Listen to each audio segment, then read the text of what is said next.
Yashodanandana Braja Janaranjana Yamuna Tira Vanacharina Yamuna Tira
ज्ञानतिमिरान्धस्य ज्ञानञ्जनशलाकया चक्षुरुन्मिलितं येन तस्मै श्रीगुरवे नमः। वाञ्छाकल्पतरुभ्यश्च कृपासिन्धुभ्य एव च पतितानां पावनेभ्यो वैष्णवेभ्यो नमो नमः। श्रीकृष्ण चैतन्य प्रभु नित्यानन्द श्री अद्वैत गदाधर श्रीवासदि गौरभक्तवृन्द। हरे कृष्णा कृष्णा कृष्णा हरे हरे, हरे Ram Ram Ram Hare Hare.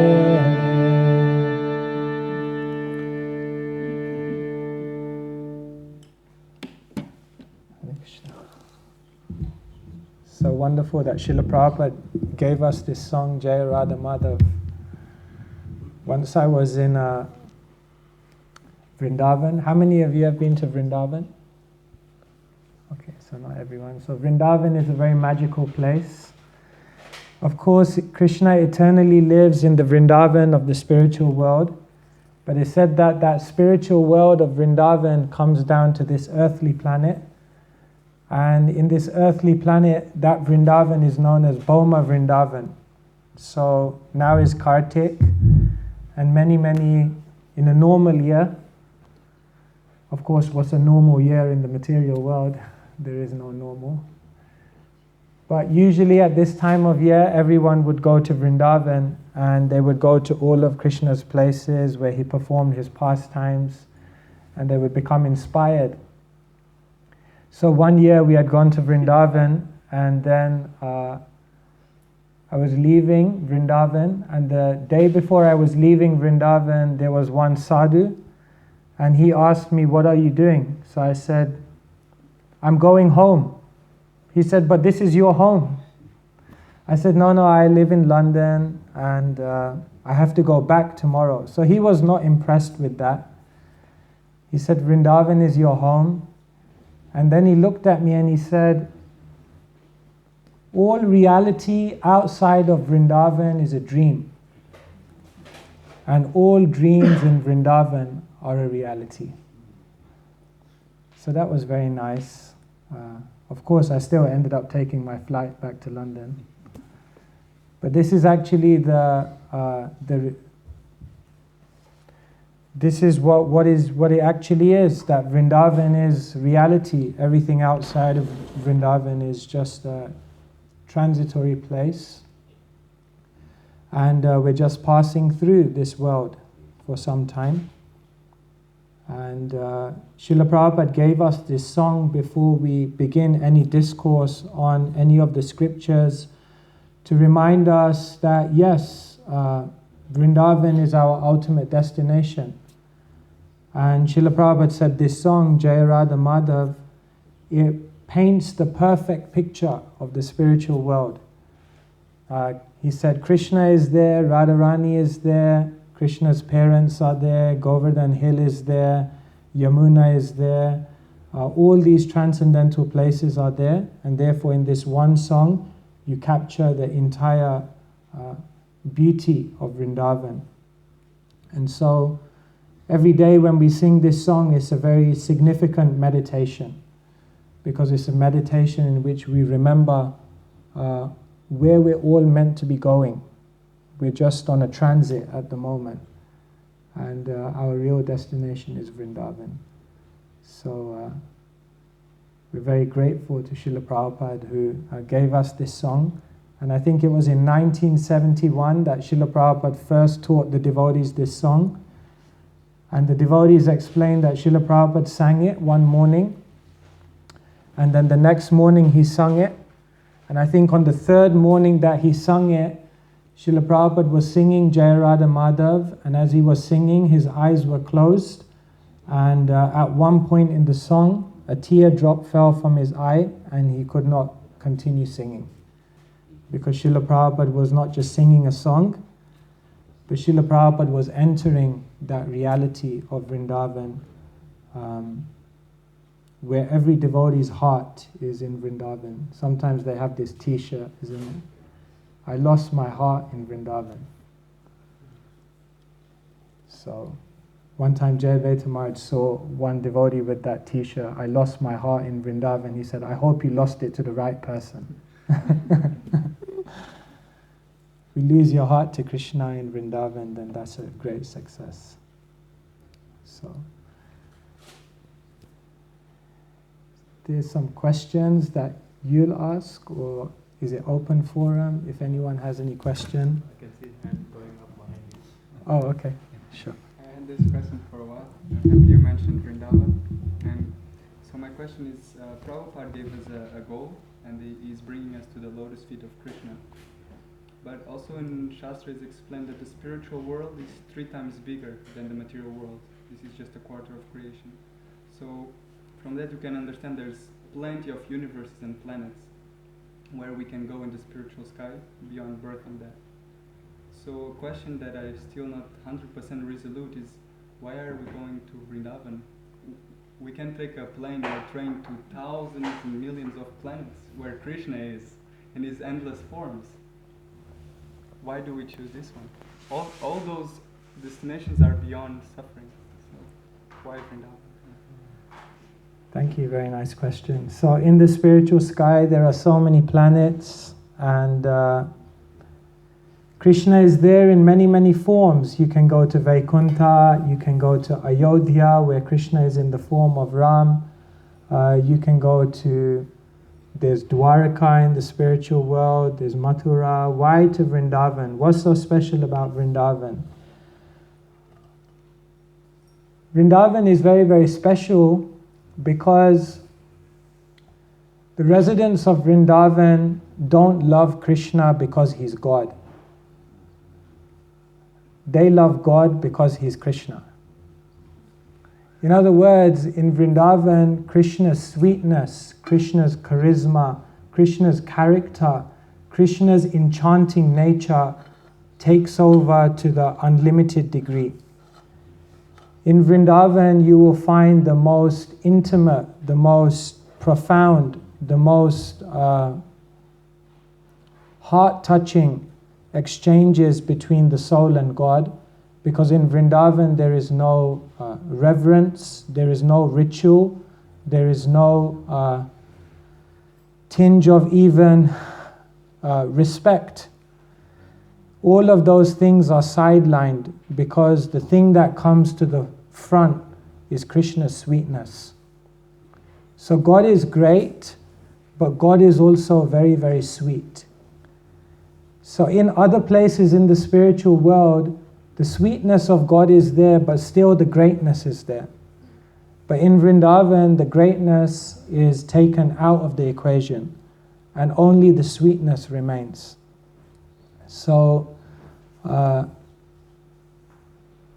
everything culminates in sweetness, isn't it? Even when you take a meal, generally you would not eat all of the sweets first. You would leave the best till the last, because then you can relish it in its greatest form.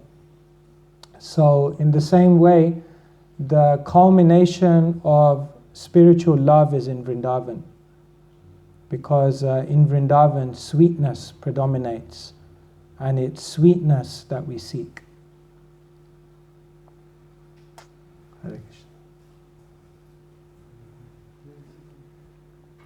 Anyone else would like to?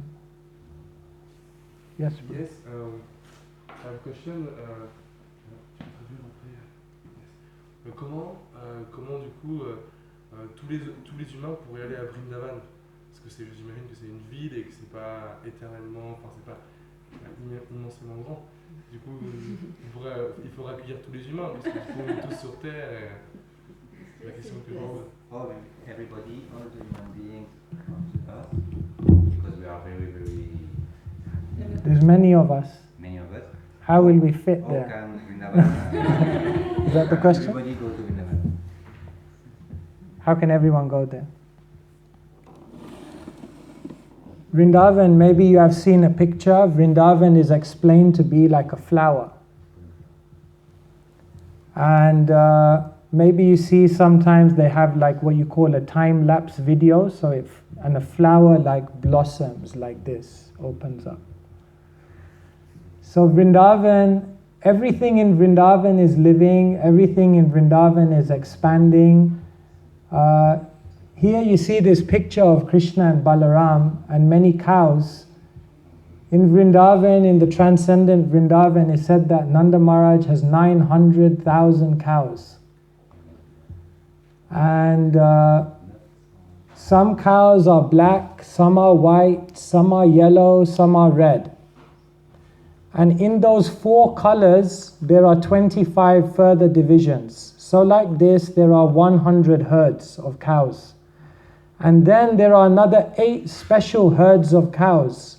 Cows that have spots, cows that have specks, cows that have heads shaped like mridangas, cows that have natural tilak.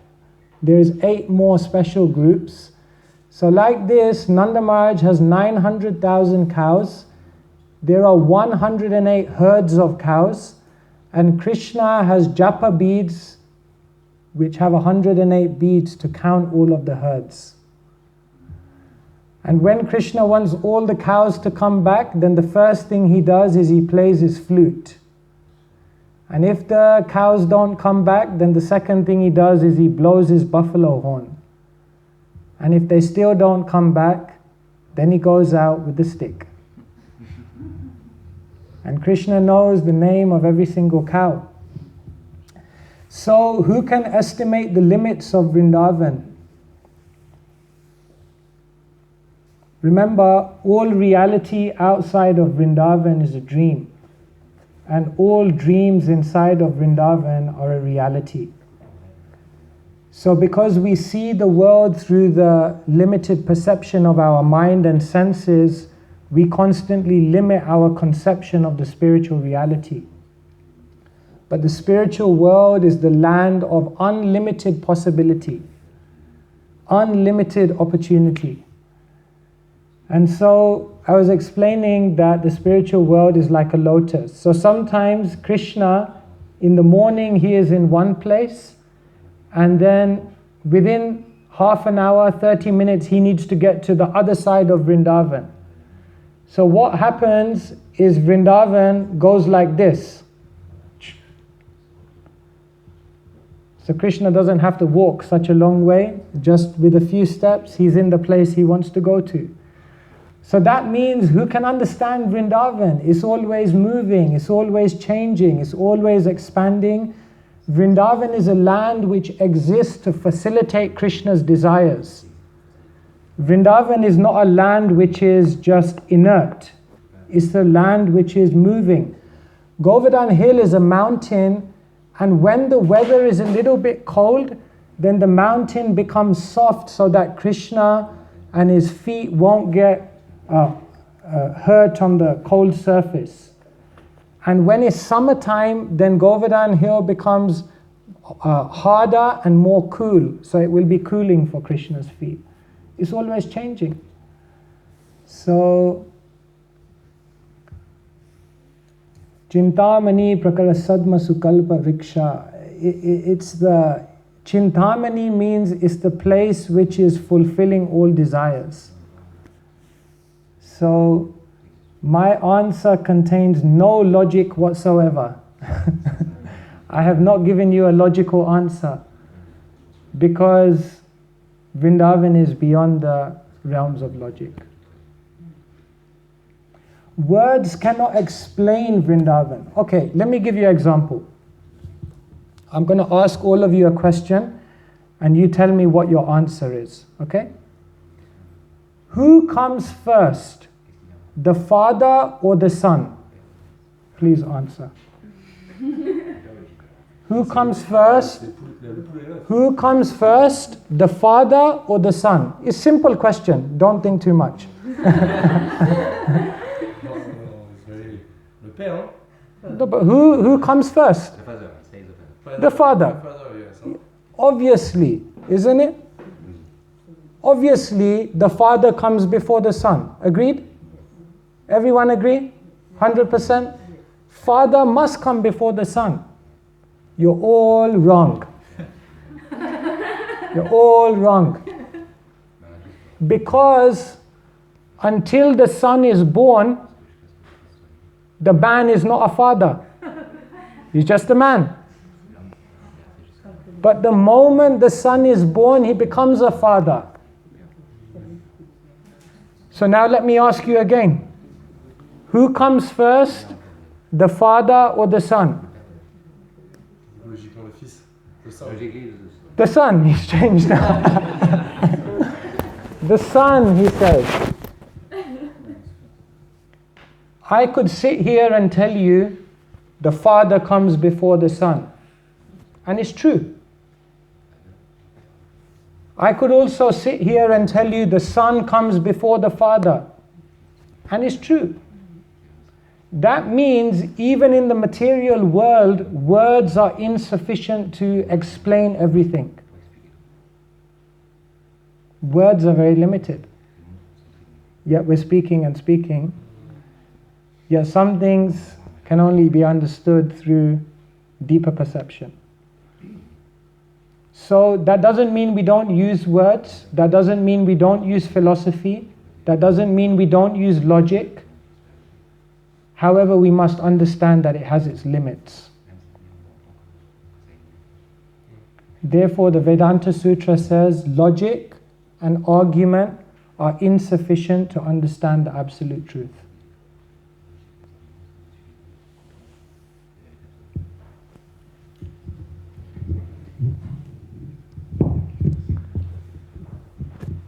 Anyone else?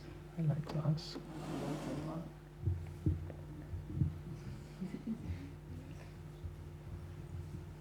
No one has any question, I can ask you a question. You can tell us how you came to Krishna consciousness, what inspired you to join at the age of 21, like as a brahmachari, because living in London, it's, you have everything in world to, experience and achieve. I mean, my life is not so interesting. I'll tell it very quickly. It's not an amazing story. I'm sure other devotees have much more incredible stories than me. In a short way, when I was 16, maybe 16, I began to question life, question meaning, question purpose. I began to read different scriptures of the world, the Bible, the Quran. And I also felt as though I should read the Bhagavad Gita because that's the tradition in which I grew up. So I read the Gita when I was 16, and I remember one day my friend gave it to me. I went home and I was sitting there with the Bhagavad Gita thinking, oh my God, now I'll open this book and all the truths of the eternal reality will be revealed to me. So I opened the book, I read one page, and I closed it because I became completely confused. I didn't understand anything. Prabhupada's Gita? Yeah. I couldn't understand anything. However, although I didn't understand it, when I read it, something told me there is some profound wisdom here. It's just that I'm not able to understand it. So that was when I was 16, and then I began reading more. And then when I was 18, I went to university, and I lived away from home, and I tried to enjoy life, and failed. And by the time I was 19, actually, 1 year into university, I decided I need to explore my spiritual path. I need to go traveling. But the devotees convinced me that I should finish at least my university degree. So when I was 21 and I graduated, I worked for 2 months just to get enough money together to go to India. And then I went to India when I was 21. And I traveled around India for 6 months and went to many holy places, many ashrams, different ISKCON temples. And then when I came back, my parents were thinking I was going to get a job now. And I told them I need a little bit more time just to find myself. And so I joined our temple in London, Bhaktivedanta Manor. When I was 21. And I stayed there for a year, and then 1 year became 2, became 5, became 10. And now my parents don't ask me anymore, when are you coming back? So that's my journey. Not such an amazing story, but in another way, yes, amazing.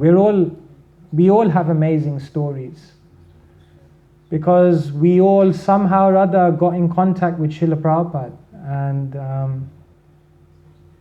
that's an amazing fortune. I'll tell you an amazing story. There were two boys in America. Their names were Keith and Howard. And they decided at one point that they needed to develop their spiritual life, and for that they needed to find a guru.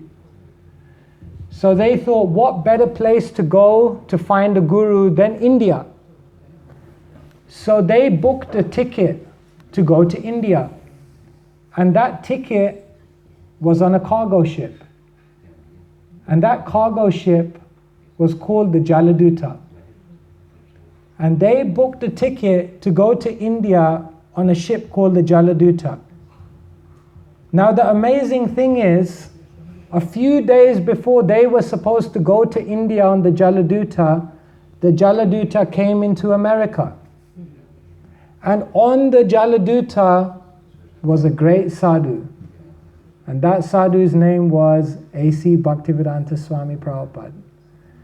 He came to America on the Jaladuta, he stepped off the ship, and 3 days later Keith and Howard got onto the same ship to go to India to find a guru. They made it to India. They traveled around, they went to the Himalayas, here, there, everywhere. They met many sadhus. And after a year they came back and they said, we met many sadhus, but we never met anyone we thought is our guru. And then one day, Howard was walking down the street in the Lower East Side, and he saw a guru. He saw a sadhu in saffron robes. And in his mind he was thinking, I didn't take any drugs today, but this looks like a hallucination. I just came back from India where I was trying to meet all the gurus. Who's this? He bumped into Srila Prabhupada. He looked at Srila Prabhupada and said, are you from India? Prabhupada said, yes. Prabhupada looked at him and said, are you from India? He said, no, I'm here. I'm a New Yorker. But I've just been to India. I'm looking for a guru. Prabhupada said, don't worry, just come to 26 2nd Avenue on a Wednesday evening. We have a Bhagavad Gita class there. And Howard and Keith came to that Bhagavad Gita class, and eventually they became Hayagriva and Kirtanananda. Brahmande, Brahmite, kona bhagyavan jeev, Guru Krishna prasade pai, bhakti lata. You can go here, there, and everywhere to try and find the guru, but it's only when you get Krishna's mercy. Mahaprabhu had come back to Navadvip as a devotee, chanting in ecstasy. Now when you see the picture of the Panchatattva, then there is Mahaprabhu, there is Nityananda, there is Advaita Acharya, there's Gadadhar, and there's Shrivas. Now when Mahaprabhu came to Navadvip, he arrived. Advaita Acharya was already there. Gadadhar Pandit was already there. And Srivas Thakur was already there. The only person missing was Nityananda. Nityananda was in Vrindavan. So he heard, Nimai has come back to Navadvip and now he's chanting and he's in ecstasy and he's become a devotee. So Nityananda Prabhu thought, now is the time for me to go to Navadvip to meet up with all of them. Nityananda came from Vrindavan to Navadvip and he stayed at the home of Nandanacharya. Mahaprabhu was staying somewhere else and Mahaprabhu said, Nityananda has arrived. He said to Haridas and to Shrivas, go and find him. They went all the way around Navadvip looking for Nityananda, but they could not find him. Then they came back to Mahaprabhu. They said, we looked for Nityananda everywhere, but we could not find him. Then Mahaprabhu said, don't worry, I'll take you. And then Mahaprabhu took them, and you can go to that place today, Nandanacharya Bhavan, Ishodhyan, and there Nityananda and Mahaprabhu came together. Now this story has a deep meaning. Who does Nityananda represent? Adi Guru. Nityananda represents the Guru. Okay? Who is Srivas Thakur? Narad Muni. Who is Haridas Thakur? Brahma.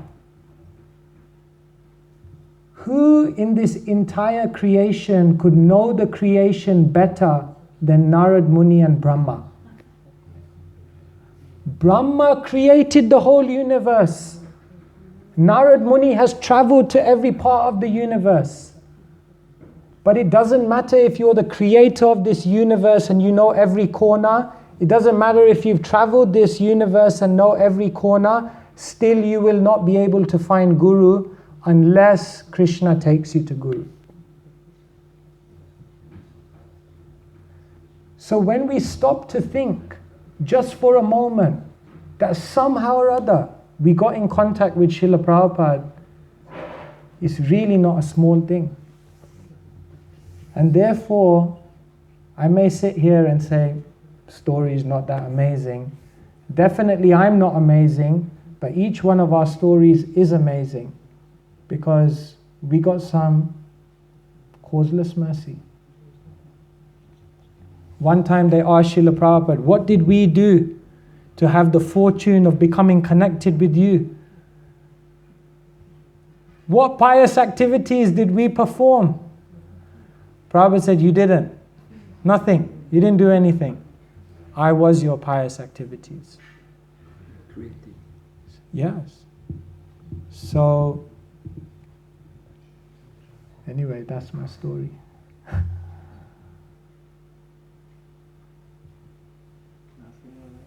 questions? Or we can close now.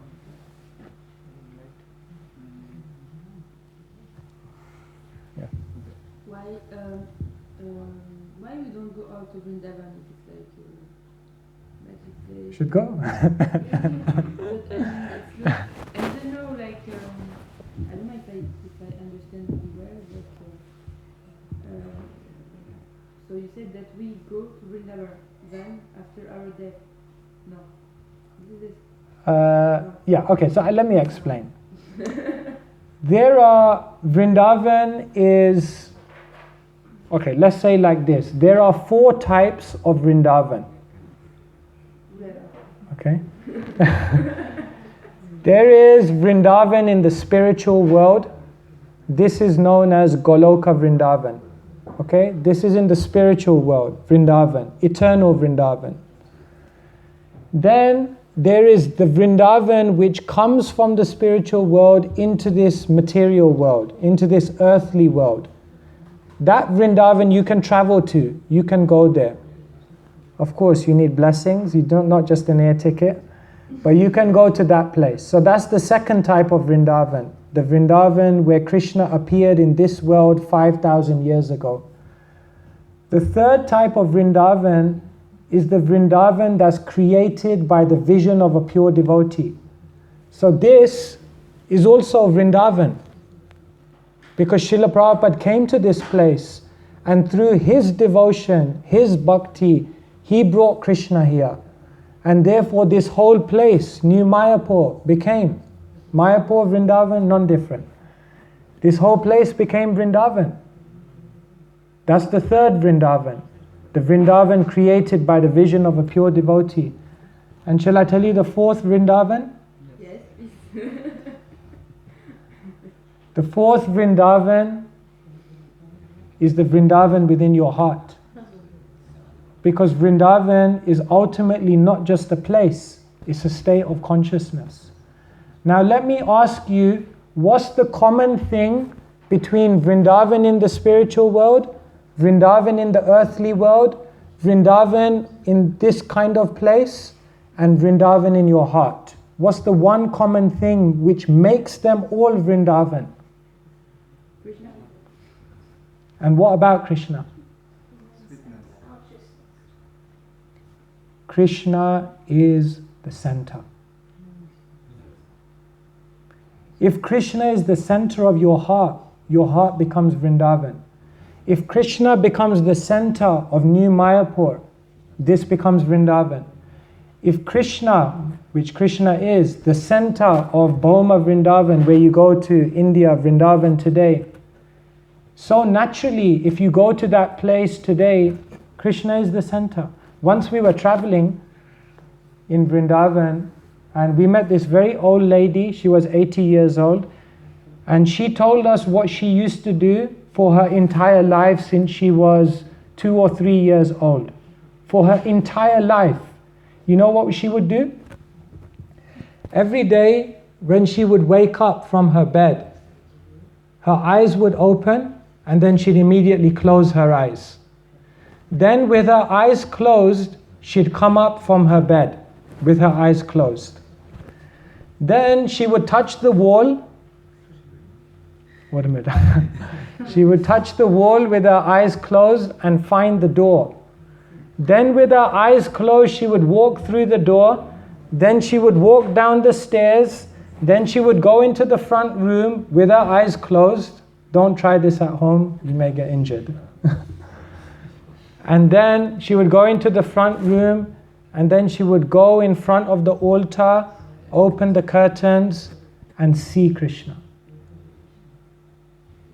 She said, I did that every single day of my life up until today. Because how can I start a day without seeing Krishna first? So, in Vrindavan, you will see how Krishna becomes so naturally the center of everything. So, why do we go to Vrindavan? Because we want to get inspired by that devotion. We want to get inspired by that dedication. And we want spiritual life to become very, very natural. Spiritual life, this morning we were talked about rules and regulations. Yes, we follow rules and regulations. Yes, we do rituals. Yes, we have to follow some kind of discipline. But ultimately, spiritual life has to become very natural. Krishna is God and Krishna is amazing. And why would you not want to center your whole life around Him? Because there's nothing better. One time a reporter said to Prabhupada, in the morning you sing about Krishna, then later on you speak about Krishna, then later on you write books about Krishna, then later on you build temples for Krishna, then later on you have programs and you tell your people about Krishna, and then you come back and then you say prayers to Krishna. What about at the end of life if there's no Krishna? He said, I would do it anyway, because the happiness, the joy, the experience of such spiritual love that we experience with Krishna, there's nothing better. So somehow or other, Vrindavan means that place where people love Krishna, not because He's God, but they love God because He's Krishna. Because Krishna is amazing. So that's Vrindavan. And that's why we go to Vrindavan. Hare Krishna. Finish there. Time. May I ask a last question? Yeah, sure. So my question for you is, what is your favorite pastime of Krishna and why?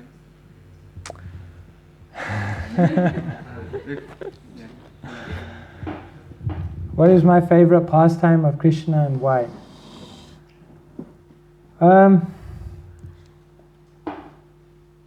Well, there are many. I won't tell you a pastime, but let me tell you one of Krishna's characteristics that I find amazing. There's one great saint, his name is Bilvamangal Thakur. I won't tell his whole story, but anyway, through a series of interactions, he decided to go to Vrindavan to try and find Krishna. On the way to Vrindavan, he got attracted by the sight of a beautiful lady, and he became so fearful that his attention may be diverted away from Krishna that he did something unthinkable. Because his eyes had strayed and were was deviated by the beauty of this material world, he said, I don't want my eyes to ever trick me. So he took out his eyes and he became blind. And as a blind person, he went on to Vrindavan to try and find Krishna. And he found Krishna. And he wrote many, many beautiful songs and literatures, but one song he wrote was about Krishna, who's a thief. And he wrote 8 verses talking about how Krishna is a thief. Vraje prashidam navanita choram gopan gananam chadukula choram aneka janmarjita papa choram choragraganyam purusham namami. He says Krishna is the foremost of thieves in Vrindavan. He steals the butter, he steals the clothes of the gopis, and he steals lifetimes of unlimited sinful reactions that have been accumulated by the conditioned soul. I offer my respectful obeisances to Krishna, who's the foremost of thieves. When you allow Krishna into your life, be aware that you are allowing a thief into your life. Krishna may steal your mind. Krishna may steal your attention. And if you're really lucky, Krishna will steal your heart. Krishna may steal many things away from us in our life. When you become a devotee, you realize things seem to be disappearing. Srila Prabhupada was once in Vrindavan in 1958 or 59, and he wrote a poem, Vrindavan Bhajan. And he recited a verse from the 11th canto of the Bhagavatam, where Krishna says, Yasyaham anugranami harishe tadhanam shane tato dhanam tyajan tasya svajana dukadukitam. Krishna says, when I especially favor someone, then I begin to take everything away from that person.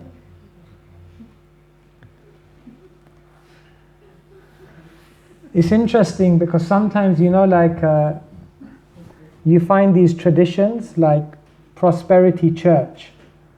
And then people come to the front and they say, I believe in God because when I started believing in God, then, I got the best job, I got my health back, this thing cured.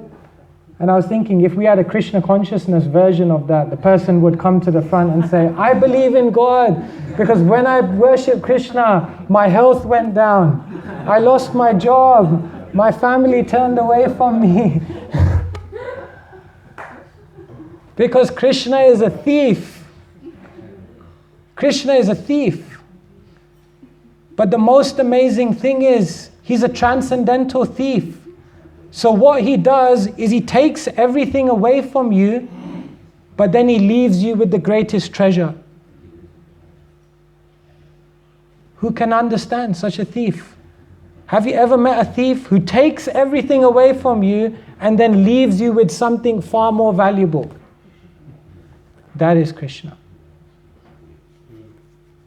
So Prabhupada was once lecturing and he quoted this verse and he said, Krishna took everything away. I have personal realization of this verse. And the devotees started chuckling, laughing. Prabhupada said, don't laugh. If it happens to you, you'll be very morose.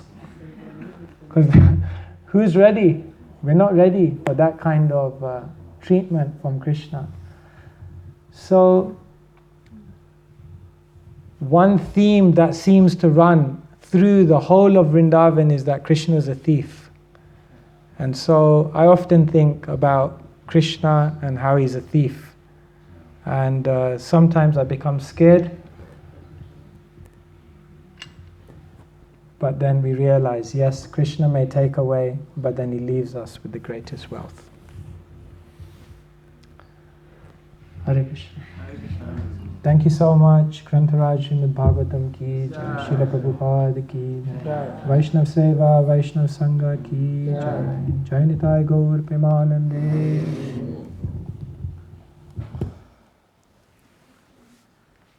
SUTAPA Prabhu ki.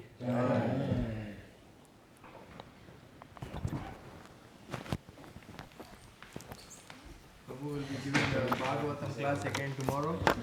Try to be here in the morning 8 o'clock.